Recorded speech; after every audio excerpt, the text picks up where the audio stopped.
राष्ट्रपति का निर्वाचन अप्रत्यक्ष प्रणाली से होता है, मतलब कि आम जनता राष्ट्रपति के निर्वाचन में भाग नहीं लेती, उनके द्वारा चुने गए विधायक, सांसद राष्ट्रपति का निर्वाचन करती है। ठीक है। उसके बाद राज्यसभा में जो है उसका भी निर्वाचन आम जनता नहीं करती। इसे प्रत्यक्ष कहेंगे, लेकिन आम जनता यहाँ पर निर्वाचन में भाग नहीं लेती। जनता के चुने हुए विधायक अलग अलग राज्यों में राज्यसभा के सदस्यों का निर्वाचन करती है। राज्यसभा के बारे में हम देखते हैं कि राज्यसभा की जो अधिकतम संख्या है वो 250 तक संविधान ने कहा है, लेकिन वर्तमान में हम अधिकतम जो है 245 तक सदस्यों को लेते हैं, जिसमें से 233 सदस्य जो होते हैं वो अलग अलग राज्यों से चुनकर आते हैं और 12 सदस्यों को राष्ट्रपति के द्वारा मनोनीत करते हैं। वो जो मनोनीत करते हैं वो ऐसे सदस्य होते हैं जो समाज के, राष्ट्र के विकास में अलग अलग क्षेत्रों में काम किए हैं। जैसे कोई श्रेष्ठ खिलाड़ी है, कोई अच्छा कलाकार है, गीतकार है, कोई अच्छा समाज सेवक है, कोई अच्छा वैज्ञानिक है। तो ऐसे लोगों को संसद में नियुक्त किया जाता है राष्ट्रपति के द्वारा। राज्यसभा में पहुंचने के लिए जो न्यूनतम उम्र है वो 30 वर्ष है। वह व्यक्ति जिसने 30 वर्ष की आयु पूर्ण कर ली हो, वह जो भारत का नागरिक हो, जो किसी लाभ के पद पर ना हो, जिसे कोई न्यायालय द्वारा दिवालिया या पागल घोषित ना किया हो, वह व्यक्ति राज्यसभा का सदस्य बन सकता है। और इस प्रकार से पूरे देश के भर के अलग अलग राज्यों से राज्यसभा के सदस्यों का चयन होता है। अलग अलग राज्यों में राज्यसभा की अलग अलग संख्याएं हैं। जैसे छत्तीसगढ़ में राज्यसभा के 5 सदस्य हैं। 5 सदस्य कौन जाएंगे राज्यसभा में, ये निर्भर करता है विधानसभा के सदस्यों की संख्या में। विधानसभा में जिस दल का ज़्यादा सदस्य होगा उस दल का राज्यसभा सदस्य चुनने की संभावनाएं ज़्यादा बढ़ जाती है। अब बात करते हैं हम लोकसभा की। तो लोकसभा का चुनाव जैसे प्रत्यक्ष होता है, अभी 6 महीने बाद लोकसभा का चुनाव होने वाला है, जिसमें आम मतदाता, जैसे हमने अभी विधानसभा चुनाव में वोट डाले वैसे ही हम आगे चल के लोकसभा चुनाव में वोट डालेंगे। अलग अलग क्षेत्रों से प्रतिनिधि खड़े होते हैं। फिलहाल छत्तीसगढ़ में 11 लोकसभा सीटें हैं और इन 11 लोकसभा सीटों से 11 प्रत्याशी चुनकर जो है दिल्ली के लोकसभा में जाएंगे। संविधान ने लोकसभा में 552 अधिकतम संख्यों की व्यवस्था की है, लेकिन हाल फिलहाल भारत के लोकसभा में 545 सदस्यों की व्यवस्था है, जिसमें से 543 निर्वाचित होते हैं, देश के अलग अलग राज्यों से चुनकर आते हैं, और 2 सदस्य जो होते हैं वो आंग्ल भारतीय होते हैं। हाल फिलहाल इस संसद में, लोकसभा में आंग्ल भारतीय सदस्यों की नियुक्ति नहीं की गई है। ये आंग्ल भारतीय को लेके थोड़ा सा समझना पड़ेगा कि आंग्ल भारतीय होते कौन हैं। तो आंग्ल भारतीय जो है, ये व्यवस्था ये दी गई कि भाई आज़ादी के बाद बहुत सारे ब्रिटिश नागरिक भारत में रुक गए, वापस इंग्लैंड नहीं गए। बहुत सारे इंडियन इंग्लैंड भी चले गए, इसलिए इंग्लैंड में भारतीयों की संख्या बहुत ज़्यादा है। तो जो लोग यहीं रुक गए, जिनको अच्छा लगा, देश अच्छा लगा, और इसमें कहीं कोई हमें कहते हुए ये आपत्ति भी नहीं है कि इस देश की आज़ादी में कुछ ब्रिटिश नागरिकों को भी बहुत महत्वपूर्ण योगदान रहा। जैसे भारतीय राष्ट्रीय कांग्रेस की स्थापना करने वाली स्वयं ब्रिटिश महिला थी, ये वो ह्यूम। तो इस प्रकार से बहुत सारे ब्रिटिश लोगों ने भारत के संविधान में और भारत की व्यवस्था को सहयोग प्रदान किया है।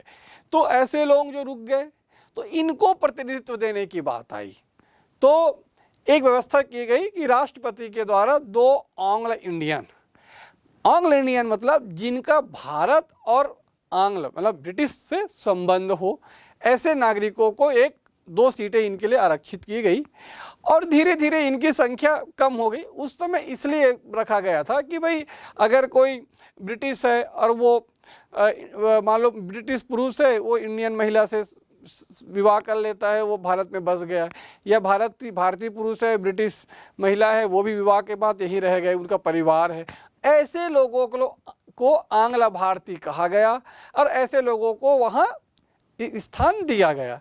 लेकिन अब आज़ादी के 75 साल के बाद तो ऐसे लोग अब जो है ही नहीं जो उनसे संपर्क में हो। अब जो भी लोग हैं वो पूर्णतः क्या हुए, भारतीय ही कहला रहे हैं, उनके जो भी वंशज हैं वो। तो इस प्रकार से जो है अब जो है इस सीट की ज़रूरत शायद ना पड़ी हो, जो भी कारण रहा होगा, इस लोकसभा में इन 2 लोगों की नियुक्ति नहीं की गई है।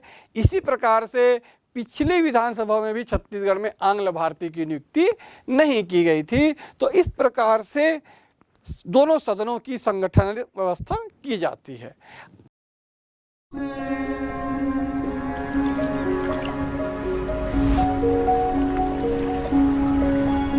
भारत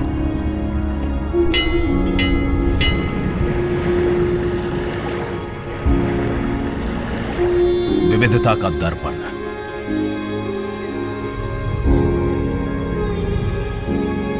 एकता की मूरत और लोकतंत्र की जननी।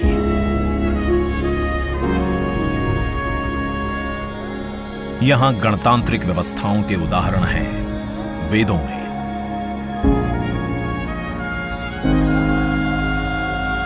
वैशाली की गण परिषद के उत्कोचों में, आचार्य चाणक्य के अर्थशास्त्र में, उत्तरा मेरूर के शिलालेखों में वर्णित चोल साम्राज्य की पंचायत व्यवस्था में, उनकी गणम और वार्यम व्यवस्था में, भगवान बसवेश्वर की अनुभव मंटपम की धारणा में। गण, सभा, गणपति, समिति, लोकपाल जैसे शब्द भारत में हजारों साल से अस्तित्व रखते हैं। स्वरूप बदलता रहा, संस्कार नहीं। बदलते समय के साथ भारत बना विश्व का सबसे विशाल लोकतंत्र, जिसका साक्षी बना हमारा संसद भवन। करीब 1 शताब्दी पहले 1927 में औपनिवेशिक हितों के लिए यह काउंसिल हाउस बना। देश आजाद हुआ, ये भारत की संसद बनी। यहीं पर हमारा संविधान रचा गया। आज यहीं से लोकसभा के 545 और राज्यसभा के 245 सदस्य भारत के नागरिकों का प्रतिनिधित्व करते हैं। विचार विमर्श की तंदुरुस्त प्रक्रिया से देश को दिशा दिखाती है ये गोल आकार संसद। इतिहास की कई अभूतपूर्व उपलब्धियों का साक्षी संसद भवन। समय के साथ यहां पर्याप्त जगह और सुविधाओं का अभाव होने लगा था। आधुनिक तकनीक का क्रियान्वयन चुनौतीपूर्ण हो रहा था। ऐसे में विगत कई दशकों से कई सरकारों ने नए भवन की आवश्यकता को महसूस किया। 2.5 वर्ष से भी कम समय में 65,000 वर्ग मीटर में फैले इस भवन का लगभग 60,000 श्रमवीरों द्वारा 23 लाख मानव दिवस से भी अधिक सृजित रोजगार से निर्माण कार्य पूरा किया गया, जो अपने आप में कीर्तिमान है। भारतीयों द्वारा नए भारत के हर नागरिक की आकांक्षाओं और उज्जवल भविष्य को समर्पित संसद के नए भवन का निर्माण मौजूदा संसद भवन के प्रांगण में ही किया गया है। आने वाले समय में संसद के नए और मौजूदा भवन एक दूसरे के पूरक होंगे। इस भवन में प्रवेश के 6 द्वार हैं, जो भारतीय सभ्यता के अनुसार प्रकृति को अपनी कृतज्ञता व्यक्त करते हैं। मकर और हंस यानी जल को नमन, शार्दुल और गरुड़ यानी नभ को नमस्कार, अश्व और गज यानी थल को प्रणाम।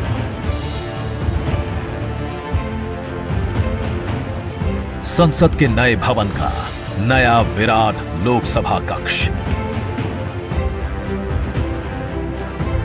जो राष्ट्रीय पक्षी मोर से प्रेरित है।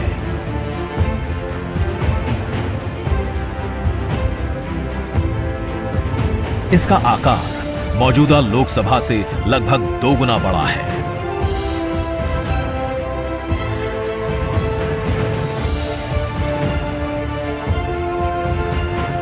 नया राज्यसभा कक्ष राष्ट्रीय पुष्प कमल से प्रेरित है।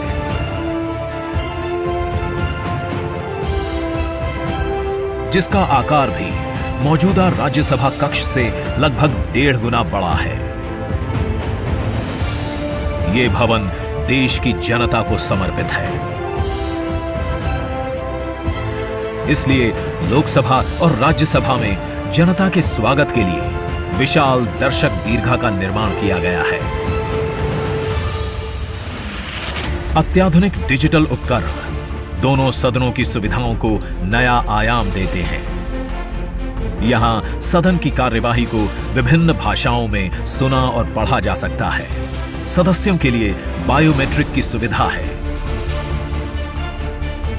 वोटिंग के परिणाम और सदन की कार्यवाही के प्रसारण के लिए विशाल multimedia display, automatic camera control और कमांड सेंटर का भी निर्माण किया गया है।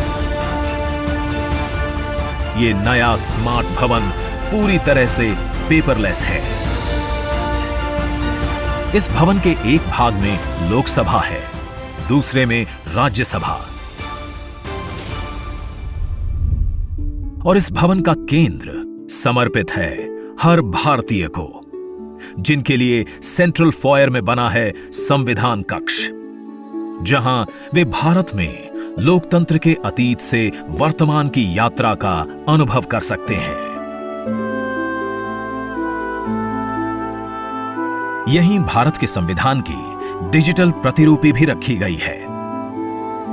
इसी सेंट्रल फॉयर में ऊपर की त्रिकोणीय छत से सूर्य की किरणें ब्रह्मांड का भ्रमण करते हुए पेंडुलम क्लॉक पर गिरती हैं। ये किरणें बरगद के पेड़ को नहलाती हैं और सदस्यों के लिए निर्मित कक्ष, पुस्तकालय, भोजन कक्ष में फैल जाती हैं। आत्मनिर्भर भारत के प्रतीक इस भवन के निर्माण में भारत के हर भाग ने अपनी भागीदारी निभाई है। कहीं महाराष्ट्र की सागौन की लकड़ी सजी है, उन्हीं से दोनों सदन में अशोक चक्र भी बना है। कहीं राजस्थान का शानदार स्टोन वर्क, कहीं उत्तर प्रदेश की कालीन बिछी है, कहीं त्रिपुरा की बैम्बू वुड फ्लोरिंग, वहीं सफेद मार्बल गुजरात से आया है। एक भारत श्रेष्ठ भारत की भावना से प्रेरित सभी वर्गों, प्रांतों ने मिलकर बनाया है ये भवन। ये भवन इको फ्रेंडली होने के साथ साथ भूकंप रोधक भी है। 1700 से अधिक दरवाजे, खिड़कियां हैं। 3.5 किलोमीटर लंबे बिल्डिंग कॉरिडोर्स हैं। ये भवन विकास और विरासत का अद्भुत संगम है। एक तरफ यहां सुरक्षा और सुविधा के लिए स्मार्ट फीचर्स और स्मार्ट एक्सेस की व्यवस्था है, वहीं भारत की प्राचीन कलाओं का अद्भुत एकीकरण भी है। तो नए भवन में 21वीं सदी के भारत की, नए भारत के आत्मविश्वास को बढ़ाता, विकसित भारत के संकल्प को गति देता, ये है हम भारतीयों का संसद भवन।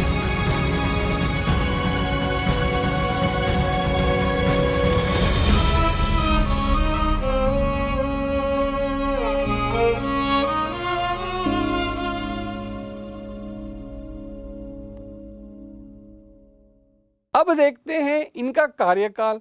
तो इनका कार्यकाल 5 साल का होता है। लोकसभा का 5 साल और राज्यसभा का 6 साल। तो हम पहले लोकसभा देख लेते हैं। लोकसभा का कार्यकाल 5 साल का होता है, लेकिन यह एक स्थायी सदन है। अगर किसी सरकार के पास बहुमत नहीं है या कोई सरकार समय से पहले चुनाव में जाना चाहती है तो वो जो है लोकसभा भंग करने की सिफारिश कर सकती है। या राष्ट्रपति को ऐसा लगता है कि सरकार के पास बहुमत नहीं है तो वो लोकसभा को भंग कर सकता है। तो 5 साल तो है, अधिकतम कार्यकाल 5 साल का, लेकिन समय से पहले भी लोकसभा भंग हो सकता है। 2004 में जब अटल बिहारी की सरकार थी तो उन्होंने समय पूर्व चुनाव की घोषणा कर दी थी और इस प्रकार से वो लोकसभा जो है 6 महीने पहले ही डिसॉल्व हो गया था। उसके पहले भी हम देखते हैं बहुत सारे गठबंधन की सरकार थी, अटल बिहारी की सरकार बनी 13 दिन 13 महीने वाली, उसके पहले देवगौड़ा की सरकार देख लीजिए, इंद्र कुमार गुजराल की सरकार देख लीजिए। तो ये सब गठबंधन के चलते जो है बहुमत नहीं होने की स्थिति में समय से पहले ही ये विघटित हो गया था। लेकिन 2004 के बाद 2014 तक की हम बात करें तो मनमोहन सिंह की सरकार भले ही गठबंधन की थी पर उन्होंने अपने पूरे 55 साल के कार्यकाल को पूर्ण किया और उसके बाद 14 से लेकर अभी वर्तमान तक नरेंद्र मोदी की सरकार ने भी अपने 55 साल के कार्यकालों को पूर्ण किया है। तो इस प्रकार से इनका कार्यकाल 5 साल का होता है। 5 साल बाद फिर ये लोग अपने मतदाताओं के बीच जाते हैं और फिर अपने लिए वोट मांगते हैं। इसी प्रकार से हम राज्यसभा की बात करें तो राज्यसभा का जो कार्यकाल होता है वो सदस्यों का होता है, सदन का नहीं होता। सदन स्थायी है, अर्थात 1952 में जब पहले बार पूरे देश में आम चुनाव हुआ और उसके बाद जब राज्यसभा का गठन हुआ है तब से लेकर आज तक राज्यसभा जो है कभी भी विघटित नहीं हुआ है। राज्यसभा का कार्यकाल 6 साल होता है। 6 साल में इनके सदस्य जो है आते हैं जाते हैं और प्रति 2 वर्ष में 2/3 सदस्य जो है सदन से जाते हैं और उनके बदले नए सदस्य जो है चुनकर आते हैं। और इस प्रकार से राज्यसभा निरंतर कार्य करते रहती है। इसके सदस्यों की जो न्यूनतम उम्र है वो 30 वर्ष है। वह व्यक्ति जो भारत का नागरिक हो, 30 वर्ष की आयु पूर्ण कर ली हो, जो लाभ के पद पे ना हो, है ना, या किसी न्यायालय द्वारा उसे दिवालिया या पागल घोषित ना किया गया हो, वह राज्यसभा का सदस्य बन सकता है। अब देखते हैं इनके पदाधिकारी। तो लोकसभा में 2 प्रमुख पदाधिकारी होते हैं। आप बिल्कुल समझ सकते हैं कि जैसे स्कूल का प्रिंसिपल होता है, स्कूल का हेडमास्टर होता है, वैसे ही लोकसभा में स्पीकर होता है। अध्यक्ष और उपाध्यक्ष चुने जाते हैं। अध्यक्ष सत्ता पक्ष का होता है क्योंकि वो बहुमत के आधार पर होता है। एक स्वस्थ परंपरा रही है कि विपक्ष जो है उपाध्यक्ष का पद को संभालता है और ये नियम में नहीं है लेकिन एक लोकतांत्रिक व्यवस्था के तहत एक स्वच्छ राजनीति में ऐसा माना जाता है, पर बहुत सारे राज्यों में ऐसी व्यवस्थाएं नहीं हैं। और तो ये 2 लोग होते हैं। बिल्कुल आप कह सकते हैं जैसे स्कूल में एक प्रिंसिपल होता है, एक वाइस प्रिंसिपल होता है, वैसे ही ये, और इनका काम क्या है, सदन को चलाना। वैसे ही राज्यसभा में जो हो स्पीकर होता है वो उपराष्ट्रपति होता है, अर्थात देश का जो भी उपराष्ट्रपति होगा वो राज्यसभा का सभापति होगा और उसके बाद सदन अपने सदस्यों के बीच से एक उपसभापति चुनती है। इस प्रकार से सभापति और उपसभापति मिलकर पूरे राज्यसभा का संचालन करता है। इस प्रकार से दोनों सदनों जो है कार्य करती है। सदन की कार्रवाई के लिए दोनों सदनों में कम से कम 1/10वां भाग, जो भी सदस्य संख्या है उसका 10वां भाग होना जरूरी है, नहीं तो उसके बिना कार्य करने का कोई महत्व नहीं रह जाता। हालांकि ऐसी स्थिति बहुत कम आती है कि सदनों के सदस्यों की संख्या ना हो और कार्य रोका जाए। जनरली इतने सदस्य हो ही जाते हैं कि कार्य हो सके। क्योंकि संसद क्या है, संसद देश की जनता की आवाज़ का एक माध्यम है। जो हमारे सांसद होते हैं वो वहाँ जाते हैं और अपने प्रश्नों के माध्यम से सरकार से प्रश्न पूछती है। सदन के संचालन में 3 प्रकार की व्यवस्थाएं दी गई है। आपका 3 सत्र होते हैं, जिसमें बजट सत्र, साल के सबसे प्रारंभ में बजट सत्र होता है, अभी आने वाले समय में बजट सत्र होगा, और बजट सत्र के पहले दिन राष्ट्रपति का अभिभाषण होता है। राष्ट्रपति देश का संवैधानिक प्रमुख है, वो सरकार का संवैधानिक प्रमुख कहलाता है, तो वो सदन को संबोधित करता है कि सरकार क्या कर रही है, सरकार की आगे की नीतियां क्या हैं। तो इस प्रकार से जो है पहला सत्र होता है वो बजट सत्र कहलाता है। उसके बाद मानसून सत्र होता है, उसके बाद शीतकालीन सत्र होता है, जैसे अभी संसद का शीतकालीन सत्र चल रहा है। तो और इन तीनों सत्रों में 6 महीने से अधिक का अंतराल नहीं होना चाहिए। ये निरंतर चलने वाली प्रक्रिया है। इन्हीं सत्रों में विभिन्न विधेयक लाए जाते हैं, वही विधेयक पास होने के बाद कानून बनते हैं। अलग अलग विधेयकों की अपनी अलग अलग स्थिति होती है। कुछ विधेयकों को दोनों सदनों में पास कराना पड़ता है, कुछ विधेयकों को लोकसभा में पास होकर उसको आगे बढ़ाया जाता है। कुछ महत्वपूर्ण विधेयक होते हैं जिस पर दोनों सदनों के अलावा आधे से अधिक राज्यों की स्वीकृति भी जरूरी है। जैसे जब हमारे देश में जीएसटी काउंसिल लाया गया, तो जीएसटी काउंसिल या जीएसटी जब लागू किया गया तो जीएसटी को दोनों सदनों लोकसभा और राज्यसभा के अलावा आधे से अधिक राज्यों की स्वीकृति प्रदान की गई। इसी प्रकार से अभी जब नए संसद भवन बना और उसका विशेष सत्र हुआ 4-5 दिन का, तो उसमें महिला विधेयक बिल लाया गया, उसको भी संसद के दोनों सदनों से पास कराया गया। इस प्रकार से दोनों सदन जो है कार्य करती है। इन दोनों सदनों से ही कार्यपालिका का स्थापना होता है। लोकसभा में चुनाव के बाद जो सदन का नेता होता है वह जो है प्रधानमंत्री बनता है, और उस प्रधानमंत्री के नेतृत्व में मंत्रिमंडल का गठन किया जाता है, और यही सारे लोग मिलकर कार्यपालिका का संचालन करते हैं। यहाँ स्पष्ट कर दूं मैं आपको कि मंत्रिमंडल का सदस्य जो है दोनों सदनों से हो सकता है, लोकसभा से भी और राज्यसभा से भी। और अगर कोई व्यक्ति सदन का सदस्य नहीं बना है तो वह भी मंत्रिमंडल का हिस्सा बन सकता है, देश का प्रधानमंत्री बन सकता है, मंत्री बन सकता है। बस ये है कि शपथ लेने के 6 माह के भीतर उसे सदन का सदस्य बनना होगा, और यही नियम लागू होते अलग अलग राज्यों में।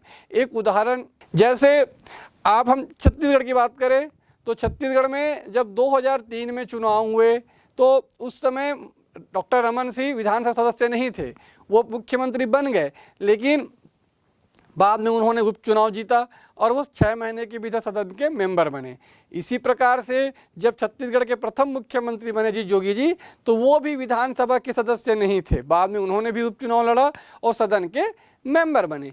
इसी प्रकार से हम देखते हैं केंद्र में, तो केंद्र में डॉक्टर मनमोहन सिंह को अगर हम छोड़ दें तो बाकी देश के सारे प्रधानमंत्री जवाहरलाल नेहरू से लेकर नरेंद्र मोदी तक सभी लोकसभा के सदस्य थे।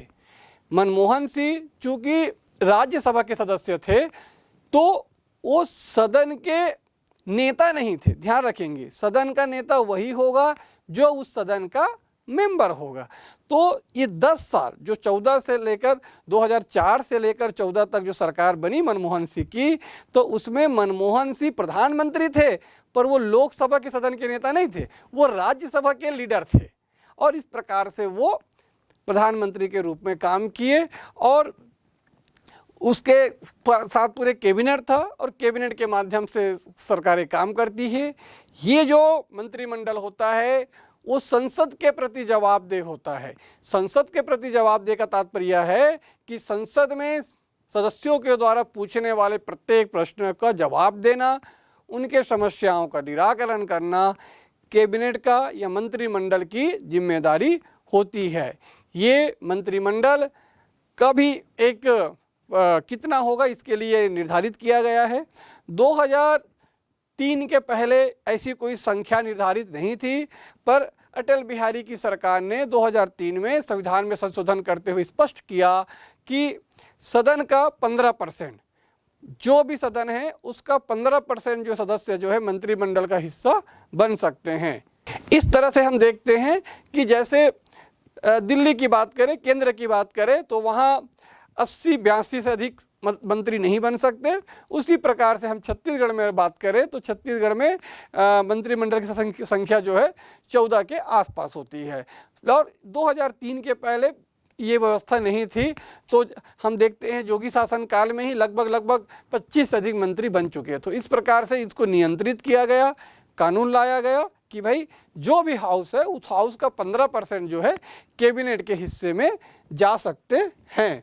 इस प्रकार से हम देखते हैं कि भारत में ये जो व्यवस्थाएं हैं, ये व्यवस्थाएं इसलिए बनाई गई है ताकि ये समाज के विकास में काम कर सके। समाज अपनी आवश्यकताओं के लिए कहाँ पर जाता है? समाज अपनी आवश्यकताओं को पूरा करने के लिए, अपनी समस्याओं को दूर करने के लिए इन शासन के अंगों के बीच जाती है। और ये जो शासन व्यवस्थाएं बनाई गई है वो समाज के लिए, उस समाज के नागरिकों के विकास के लिए बनाई गई है। इस प्रकार में भारत में लोकतंत्रीय प्रक्रिया जो है कार्य करती है।